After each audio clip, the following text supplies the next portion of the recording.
Hey everybody, welcome to the Sassy Girl Entrepreneur Show. And like I said, I have guest Colleen Florendo-Svensson here with me today, and we're going to be talking about how to write sales pages that convert. This is so important if you have a business, if you are selling a course or you have an event, having that killer sales page is key. Personally, I believe that good copy is really your most powerful tool. It truly, truly is. So I was totally stoked when I reached out to Colleen and I was like, would you please be on my podcast? Because I want to talk about copy and writing it. And I love everything that she has on her Instagram account. And you know what? She said, yeah. So Colleen, Hi, welcome. everyone. I'm so excited to have you here. Likewise, I'm so grateful that you invited me. I'm just super excited to share what I can with your audience. Yeah. And you are in Sweden, so it's a little bit later there. It's a little bit of a time difference, so I appreciate you hopping on with me in the evening because here in the U.S. it's in the day. So do you wrap up your day around this time, around 5 o'clock, 6 o'clock, or? No, actually, so I am a morning person, but since most of my clients are based in the US, I do start working in the early afternoon to late evening because it's just easier to email back and forth that way. Yeah. So that's interesting. Most of your clients are based in the US. Was that by design? Like, did you create copy to attract more US? Yes. Did you? Okay. Because I can't speak any Swedish, even though I live here. Okay. So most of my page mostly attracted people based in the US or Canada. I've worked with a bunch from Europe, but there's a language gap. I get it. I get it. First off, I have to tell you, when you sent your bio over to me, I mean, it was obvious that you were a copywriter. It was so much fun. I totally need her to tweak my bio because my bio is so vanilla and yours is it's so much fun. It was in pestering your cat with funny hats. Like, do you really have a cat? Do you really put hats on your cat? Yes, hats, skirts, you name it. She hates me. She'll sit there to let you do that? No, she'll probably bite me. But there are some times when she just can't be bothered. So she would let me put on a skirt on her for maybe 5 minutes. And then she's super batshit after. Oh my gosh, I love it. That's so funny. Yeah, I mean, I got her as a buddy during this whole pandemic thing, so she has served her purpose. She's entertained you. Yes. Is she hiding from you right now? She's probably under a couch or a chair hiding. Yeah, she knows I'm gonna bug her later, so she's just resting. Oh my God. So let's talk about how to write a sales page that converts. But before we get into that, what exactly is a sales page? Because there may be some listeners who have heard that term, or maybe they haven't heard that term at all. So can you explain what a sales page is? Okay, so to put it simply, I know I have some clients who get confused. Is it my website? Isn't that enough? What's a sales page? Why do I need that? So a sales page basically is a standalone page with one goal in mind, which is to drive sales to a certain program or product. I'm sure back in the day, I don't know if how old your audience is, but maybe older than you. I'm gonna guess. Okay. So my reference will be a good example.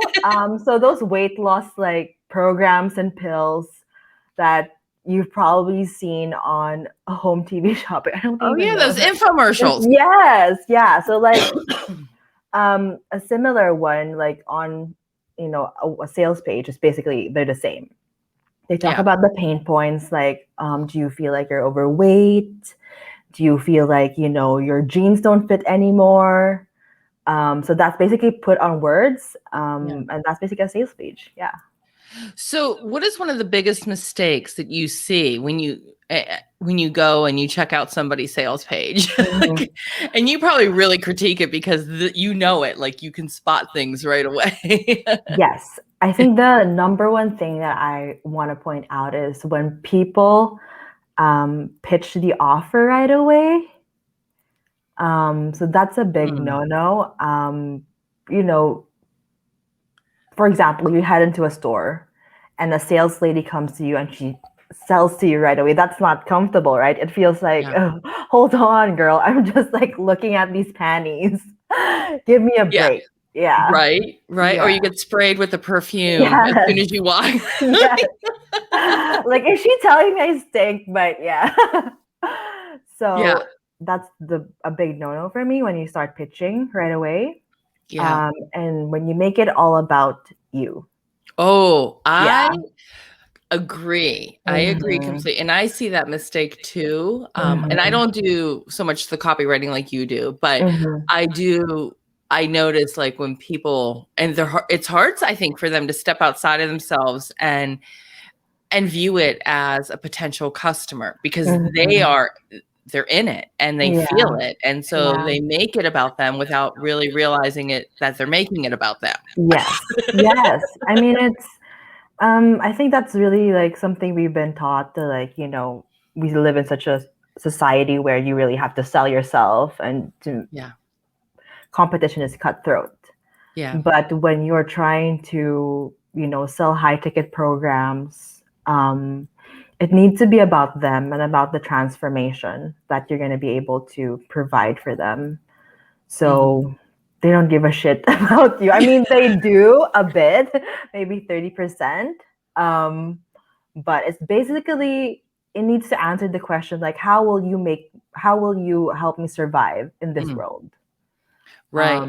Yeah. What's in it for me? Yeah. How are you going to help me? I don't care so much about you Yeah. unless you can fix my problem. Yes. Yes. Yes, exactly. I mean, credentials are important. But if it's all about that, like if it's like all PhDs, MBAs, it's like, okay, and then what? Yeah. Yeah. So let's talk then. How do you write a sales page that converts? Like, what are some things that are really Mhm. important to have in that sales page? Okay, I think the first thing I want to bring up is, we call this in copywriting terms like indoctrination. Mm-hmm. So this is the part where you basically map out the pain points of the client and you relate to them. Mm-hmm. So at the beginning of a sales page, so of course you have your program name and your video, your short video, and then you cut to like, does this feel familiar? Have you ever been in this place? Blah blah blah, and then you relate it to a personal experience. Mm. Because people will most likely buy for someone that has underwent a similar like experience. I, Yeah. I wouldn't buy a weight loss program from someone that has been skinny her entire life. Like, That I agree with you because trust yeah. me, I've looked at a lot of weight loss products in my lifetime, right? And if I see somebody who has always been pretty much healthy or Yeah. thin, I Yeah. am like, no, like give me the chubby girl that looks amazing now. Yeah. Like let me talk Yeah. to her and let me find out Yeah. what she really did. So I Yeah. feel you on that. Yeah, exactly. It just doesn't make sense. And I think that's something. So I have had a bunch of clients where they're more, I guess, formal with their audience. So they Yeah. were uncomfortable, creating that indoctrination part because I needed a story from them. Yeah. Yeah. So, but if you really want, selling online isn't as easy as people, say or make it seem. Hmm. Um, you really have to relate to your audience and connect with them at a different level. It's not about just, throwing like a bunch of hacks and tips. It's not that. Yeah. So I appreciate that you're saying that you really have to connect with your Yes. audience because I talk a lot about knowing your brand voice and I niching love down, it. Yes. and And yes, because it's so important. And I probably have said this. It might be every podcast that I've done, that people are afraid to really niche down and talk to their audience. They want to talk to everybody. And I always say that your message gets watered down if you try to talk to everybody. So how do you, and it sounds like you are agreeing with me that you need to speak to that audience. How do you know who that audience is? How do you help them?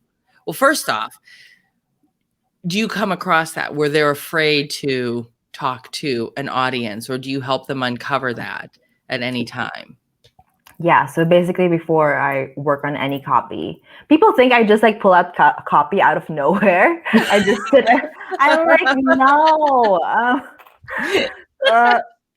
So I actually do this session called the Dream Client Discovery Session, because I noticed that a lot of people think they know who their ideal client is, but then when I start asking the hard questions, like what keeps them up at night, what do they Google about, what are their desires in relation to your offer, sometimes they like stare at me and like, I don't know, what do you think? I'm like, okay. Yes, but I totally believe what you're saying, because I think that a lot of times when people start a business, they don't think about these things. Like they're not thinking of that foundation part of the marketing. And why would they? Because they know what their business is, and that's what they love. All this other stuff that goes on behind the scenes to promote it is not something that they really know. So I totally buy into what you're telling me. Yeah, that's really good, because it's super important to know who your audience is. And I guess my tip would be to actually research on what they're saying online. My go-to place for research is Amazon, actually. Oh, wow. Okay. Yeah. So for example, I had a social media coach that I worked with for her launch. And so what I did was I looked for go-to books that, people would buy if they wanted to grow on social media. And you just check in the comments. Like, what are people saying? What's frustrating them? What do they like about the book? And we call this voice of customer. So if you like see any like witty copy there, you grab those. You grab them. You grab them and you keep them. Because that's a great idea, Colleen. Yeah, that's the language. That's the language that they use. So it will connect with them immediately, instead of like, trying to come up with like fancy way of saying things when it's really not. Yeah. I have a spreadsheet, but I've grabbed them in Facebook groups and like when I see them, right? So it's like, oh, that's good, and I'll grab it. But I never thought about going to Amazon. I mean, that's brilliant. And what a time saver too, honestly. Yeah. I think the way I'm doing it is taking way too much time. Because Facebook groups are a really good place also if you got like if you're part of smaller groups, but when everyone's just selling in a group, it's kind of hard to filter through. I don't like groups like that. I usually leave if it's always a sales pitch. I'm like, I'm out. Like I want to support each other. I don't want to hear your sales pitch. Yes, all exactly. the time. Yeah, I agree. So we know that in order to write a sales page that converts, right? That we have to know what the brand voice is. Yes. That we do not want to put the sale or that call to action sale and like hit right them away, right when they walk in the door. Yeah. They're like, nope, bye. But what we want to do instead at the beginning is to make it about them, to realize what their pain points are, and then to share an experience where they'll be able to relate to us and understand that we've been in their shoes. Yes, exactly. Yeah. Okay. What else? What else do we need to do? Is there anything else other than that? Like bonuses. Yes, bonuses are super important. I had a client recently, and then she already launched the course like a few months ago, but it wasn't just, connecting with her ideal audience. And then when I started to bring up bonuses, she was like, do I have to? I'm like, yes. In order for the sales page to work, you need bonuses, and they're not just there to, make it longer or make it seem like you have to provide more value than what they're paying for, basically. Yeah. Because I can't emphasize on the gap of the value that they're bringing home versus the price. So I know you've probably seen this, or your audience has read about it. There's a phrase that emphasizes this gap. It's the total value of this entire course is $5,000. You'll be going home with this, but I'm not even charging that. I'm just charging a $500. Yes. And then they're like, yes, yes, here, take my money. Yeah. So what is the best type of bonuses to give? Would it be, and I'll use an example because you said you worked with somebody who was in social media. I happen to be in social media. Was that person launching a course or was it an event? It was a course. A course? Okay. So let's say we're offering a course, or somebody's offering a course and they're going to throw in a bonus. Would that be access to an additional course? Would it be something downloadable?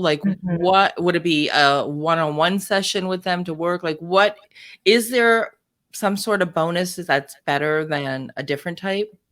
No, so for me it's basic boils down to how will you help them once they finish all the modules, right? So at some point they'll be stuck with a certain thing. So that social media coach, you talk about freebies a lot, lead magnets, how to promote it on social media.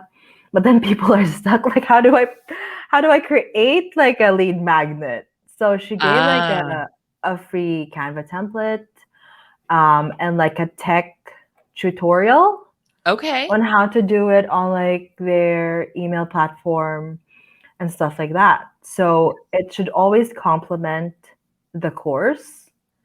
And you mentioned one-on-one as a bonus. I like having that as a final super bonus when the clock is ticking. Super bonus. Yeah, super bonus.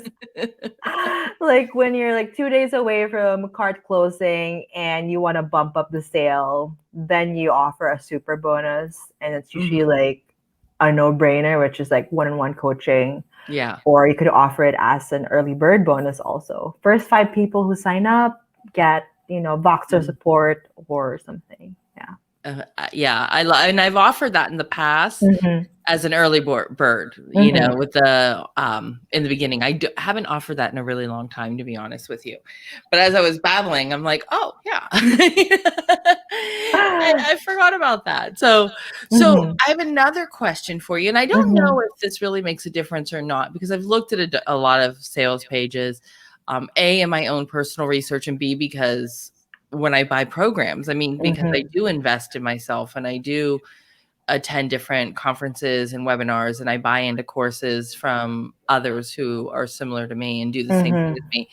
And I see different lengths as far as the copy goes. Sometimes it seems like it goes on forever. But I think that's more the norm, at least where I'm going. It seems like it's very long form, but every once in a while I start to see it's a shorter form. And what I mean by that, for anybody listening, is long form is where you just keep scrolling on that page and it feels like, am I going to get to the bottom?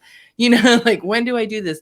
And short form is where maybe you just scroll just a tiny bit. There's not as much content on that sales page as normal. Is there a good or a bad way to do that? Does that matter aside from SEO? Because I know SEO plays into it, but as far as grabbing their attention and really encouraging them to buy, is one better than the other? I guess I want to start by explaining why it's long. Okay. The reason why it's long is because you want people to buy into the program before they come to the end. So it's not just it's not long for no reason. Right. So you want them to say yes to that 4th CTA that you have, and not wait till the 10th, right? Yeah. So in terms of pricing, long form for me works better if you charge higher, because you need to convince them Okay. more. You need more time. They need to see more testimonials. They need to see more, what are they getting? What are the bonuses? Yes. They need to relate to it more. That's something I've noticed because I've mostly done long form pages because most of the the programs they were selling were like 1,000 and above. Yeah. So, it's not change. People won't just like throw in $1,000 with like a 700 sales page. Right. Yeah. Right. And Yeah. that makes a lot of sense because, before anybody is really going to do business with anybody or they buy a product or purchase a service is they have to like, know, and trust you.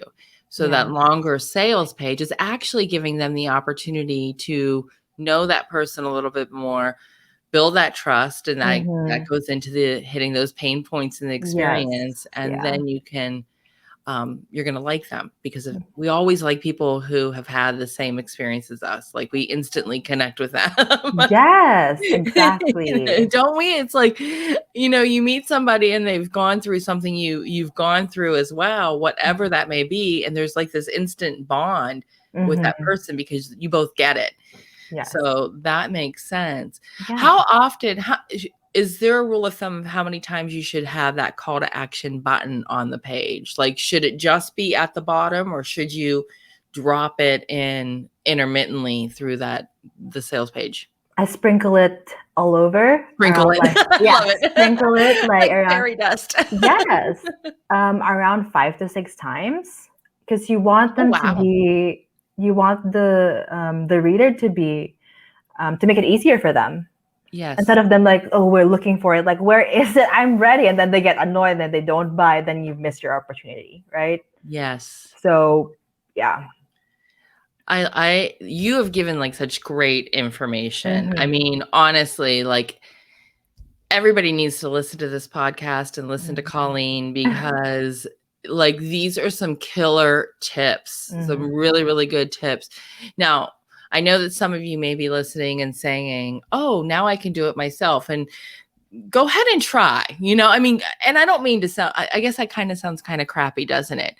But the reality is, right, there really is an art to what you do, Colleen. And I don't want to downplay that, right? Because I think a lot of times as entrepreneurs and small business owners, we want to try it ourselves first, because a lot of times you don't have the budget to really invest in hiring a copywriter or anything, right? As somebody to manage your social media or to create your website. People want to learn how to do it themselves.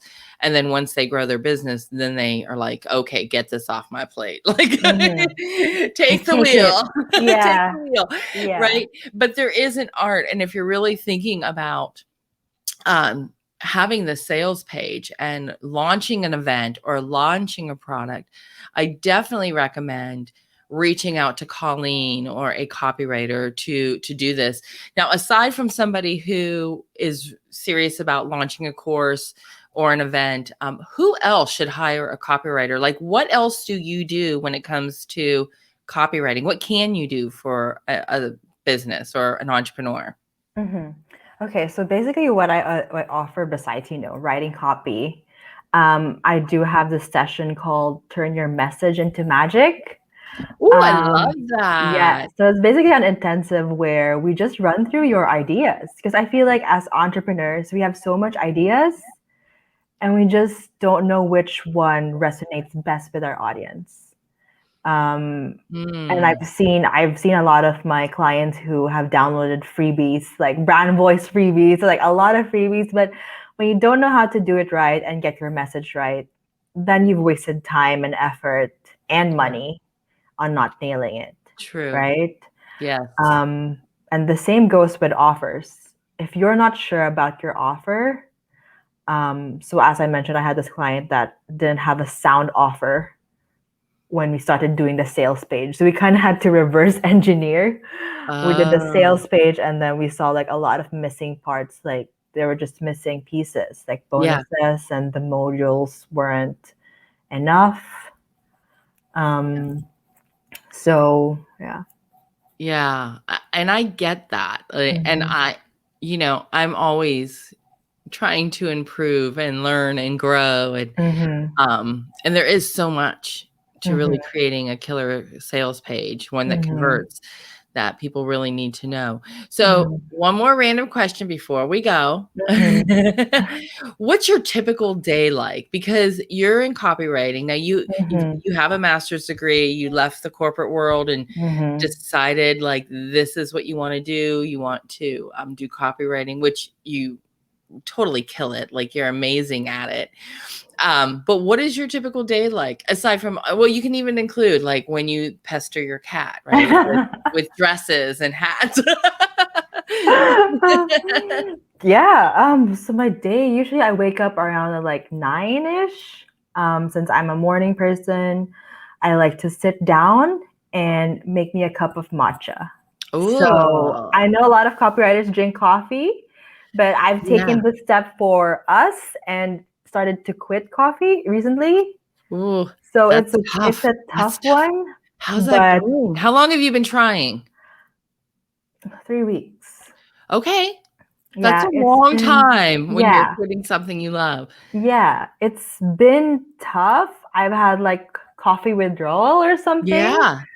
But I've seen matcha like help sustain my energy longer. I have matcha in the pantry. Yeah. Right now, and I'm drinking coffee at 11:30, and you're gonna feel the crash. So I recommend trying out matcha. You may have just inspired me to switch it up, because I'll get a headache if I don't drink coffee. I get a headache. I know. I did too. But then when I started matcha, it's like, okay, I haven't had any drink this morning. That's okay. Yeah. I don't my brain doesn't look for it. Oh, that's good. Which is, because when you're writing, it's just, I can't function. Yeah. How do you stay in that zone? Because I know when I'm creating like content for like social media, right? For a client, like I have to be in that zone and get into that brand. And, I only have like so many hours that I can really invest in that before I'm like, I got to walk away and go switch gears in my brain. Like, how do you do it? Like, do you do the same thing or? Yeah, since I started offering VIP weeks, I've just had I've been able to manage my time better. So for example, Mondays, I do the intensive. Tuesdays, I do this. Wednesdays, I do this. So there's dedicated tasks per day. So that's how I'm able to manage it better. And weekend is for, working on my business. I hear you. I do the same thing. It's family and it's my stuff on the weekends. Yeah. I agree. Well, Colleen, thank you so much for coming on. I absolutely love talking to you. Love your Insta. Thank you. And I do. I truly appreciate you sharing everything you have with my audience. If you guys are looking for Colleen, just check out the show notes. I have links to where you can find her, and reach out to her, follow her, because she's pretty cool and she's always sharing really fun stuff. Your reels are fun. Your whole Insta is fun, but you do have a good time with your reels too. I love it. Thank you. Those are such a struggle for me to make, but it's nice to hear that. Yeah. All right, guys. I'll catch you all next week. Thanks for joining in.